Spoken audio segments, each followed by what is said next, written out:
Get ready with me as I put on my costume.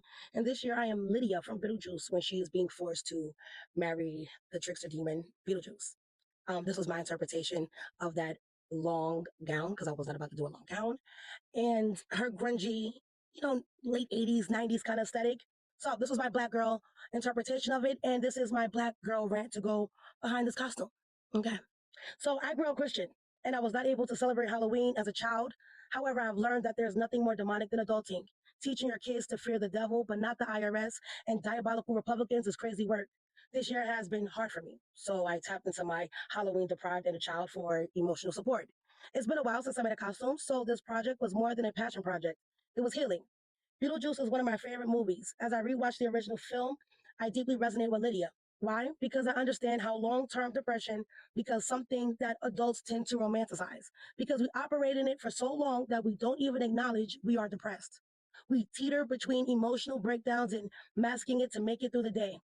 Repressed crash outs that are often more than justified the majority of the time, then occasionally crashing out because who the fuck is orchestrating this corny sitcom of a life? And why is the government and our social media algorithm and the audience laughing and on cue like this shit is cute? The point that I am making is that if we stay in this vibration long enough, we begin to fall in love with the struggle, the feeling of inevitable doom, and even death itself. Lydia romanticized her depression, like many of us, shit like me. As she basked in her love for toxicity, she developed divine gifts to see the unseen. She earned the position as an intermediary between life and death without trying. Isn't it amazing how God will work through us, even in our darkest times, bestow us with gifts even when we are at our lowest? Just like Lydia, I developed my psychic gift some years ago in the darkest times of my life, when I had every reason to question everything and settle in pessimism. At my lowest, I ascended, just like Lydia.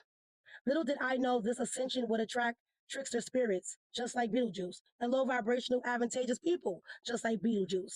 And to make shit worse, I am convinced that Donald Trump and the whole fucking government are spawns of Beetlejuice.